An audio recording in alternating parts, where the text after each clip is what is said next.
I was actually I was actually gonna pose a question to both of you gentlemen that what role play within the tempering of elections? Because surely you've got all these different, like you said, Al Jazeera, a lot of these, well, at least today, have kind of an echo chamber like a structure to them, where the news could be the same news, but it's all reported differently from different point of views and perspectives.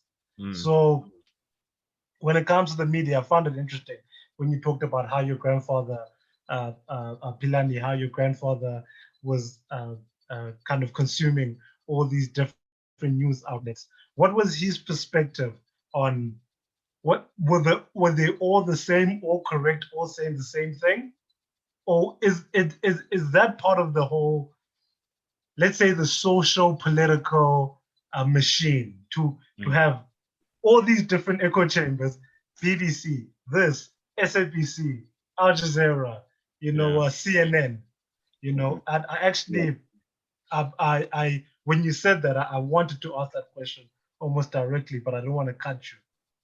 Oh, okay. Okay. No, no, no. It's a very good question because, of course, when I was much younger, I used to get frustrated with him that, like, damn, like we're going through all of these. And I guess the explanation that he sort of had, because a lot of people would also get frustrated, was that, these media agencies, they don't live in a vacuum. As much as they present to you that we're giving you the most authentic, and of course they have a lot riding on not giving biased views, Mm. but they are steeped in the environment in which they are, and whoever funds the organization or manages the organization, there's ways in which that's going to trickle in.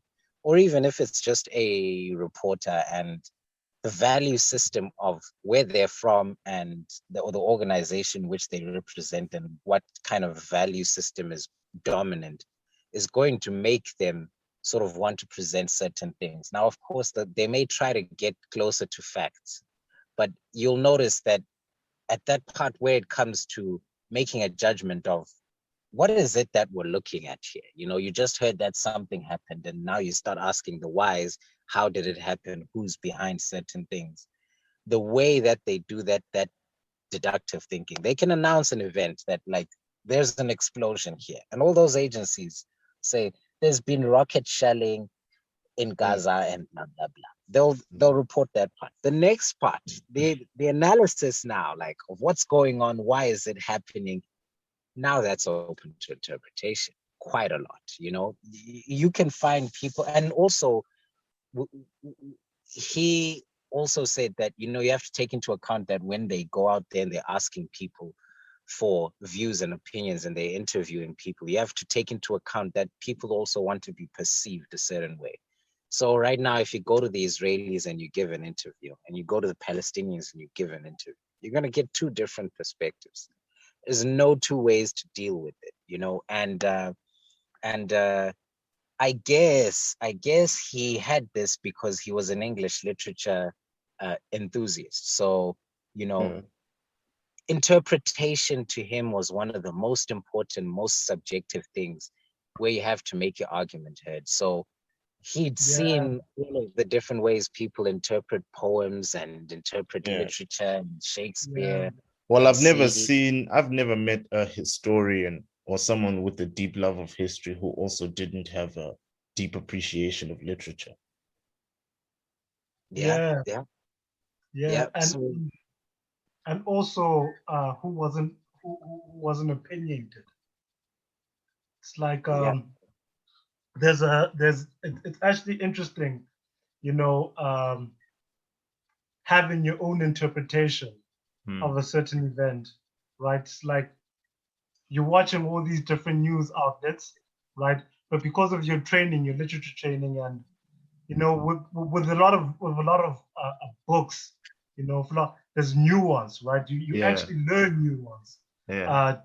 by reading and getting into and kind of understanding, how people work through Hmm. people who write good literature, for example. So you want to exude that. You almost want to copy the great characters that you read about. Yeah. So you hear something from the news, you know, the news might be right. You could accept everything, but a lot of people that are, especially people like the people that are into digital, they don't want to do that. Even if it sounds correct, even if the reporting sounds as legit as possible, and they're absorbing it clearly, there's always going to be that yeah, Mhm. yeah, that's interesting. Take it with a Interesting grain what of salt, because it's like yeah, with any story, right? It becomes more and more difficult for a writer to surprise you the more you read, the more well read you are.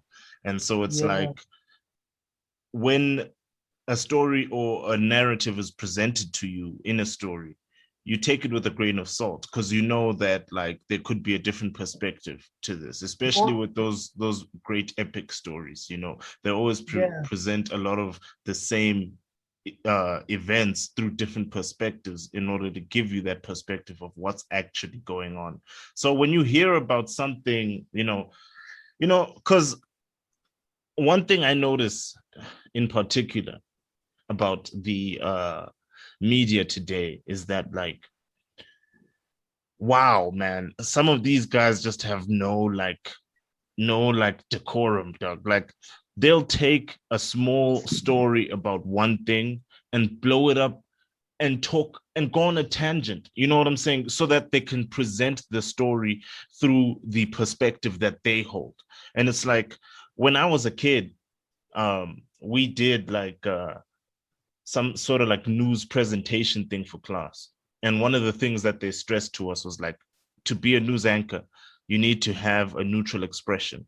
You need to be able to say the stuff with a neutral tone, because you can't present it as though you have any opinion in the matter. You have to seem like you're objective and you're just stating the facts, you see. yeah, And that has sort of been lost these days, you know.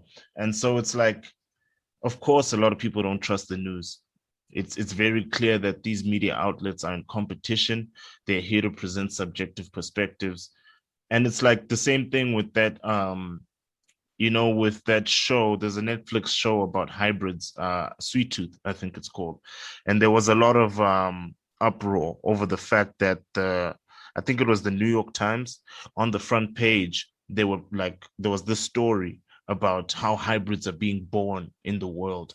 And it's like, the story is presented like a real story, but it's just marketing for this show. So people flipped out about that. And I think the reason is that, well, the news shouldn't be that purchasable. You shouldn't be able to buy the front page, because if a TV show can do it, why can't a corporation? That's kind of the basic principle. from what I see. And Philani, maybe you might correct me here, right? But I feel like they don't even care whether they're right or wrong. It's like the news outlets, the news reporters, they don't really have a lot of interest in integrity of the writing. I mean, I thought they did. I thought maybe, when the news outlet takes out a story, right? What was that crazy story a couple of years ago? Justice Smollett, right, from America, the dude that got beaten up in the streets by a bunch of racists. They put bleach on him. They tied him with a rope on his neck and whatever. And a lot of the reporting, well, from what I remember, correct me if I'm wrong, but a lot of the reporting almost reported like this is like something that actually happened. Yeah. Without kind of looking at the possibilities of it probably not, without doing any actual journalism, without the due diligence that you'd expect from a lot of journalistic outlets. And I actually remember watching a MSNBC, and they were talking about this case, and they were talking like, this happened. This guy got beaten up in the street. They called him bleep me Nelson. They called him empire, bitch, or whatever. Yeah. Like similar words, probably Yeah. constructed differently. Yeah. And you know, it in their eyes, it felt official, right? I do believe they actually sent a retraction, but Yeah. it wasn't really that mainstream. So you know, it's like, yeah, we got it wrong. You know, probably put it in the back pages of something, right? They did it, so you can't really say they didn't retract uh, kind of the incorrect or biased But reporting. it's that thing, you know, like they did that because it was such a too good to be true story. It fit within this narrative that they were pushing so hard, that like, oh yes, you know. And this, at that time, it was really the beginning of big media corporations getting behind this whole woke media idea. You know what I'm saying? That was really the beginning stages. We're getting into the woke. We're getting into the Oh, woke. let's not get into the woke. Let's not get into the woke. Well, Not yet. We can get into that later. but yeah, I know, you know, like you know, historically speaking, you know, media agencies, because of the Cold War and all of